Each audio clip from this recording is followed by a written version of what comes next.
I think it's extremely important as far as your exposure to relationships, but I think it's also important to what you see. That kind of maps what you believe a healthy relationship will be. I say I'm blessed enough to grow up in a 2-parent household. Daddy was a minister. Mother followed him everywhere he went. When he got saved, she got saved. So all I got a chance to do was see a healthy marriage. So that framed my mindset going forward with, I knew this what I wanted.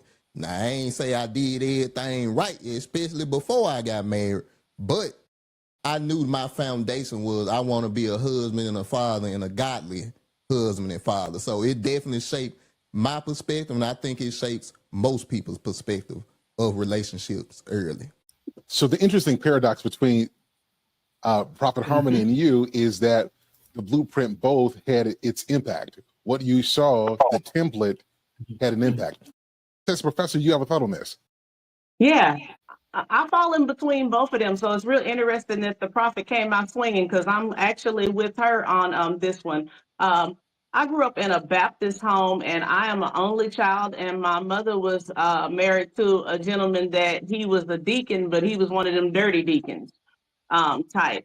And I'm an only child. Me and my mother, we didn't really have a great relationship. They had an awful marriage. It was on and off, on and off. I've seen all kind of drama throughout the whole time of their relationship, from him cheating with his ex-wife, burning down houses, all kind of stuff, just a full Rolling Stone. And she stayed, but she really wasn't a church woman. She just was somebody that honored marriage, that wanted to have the marriage in name only, even if she didn't really have a good marriage. So they fully were equally yoked.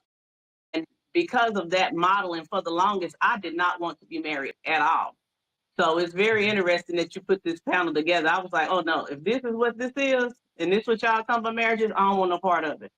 So that is the way that modeling actually works for me. So through a lot of soul searching, a lot of counseling, a lot of reading. That's why I study like I do today, because that's kind of what helped me come out of it, as well as God helped me come out of that full mindset. And it was a real journey. So we have 3 different dynamics. So this should be very interesting.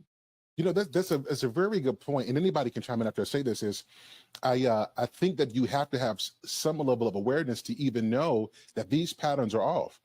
If unhealthy is all you know, there has to be something that you can juxtapose that experience against something healthy. My question is to you: you saw unhealthy patterns, and even for you, Tez, even though your example was healthy, what did you have to offset your experience to let you know that there was a different experience? Like, so for Tez, like, how did you know you had a healthy upbringing? And for Sassy Professor, for Prophet Harmony, if you saw unhealthy, what did you see that let you know that I don't want this? This is not good for me.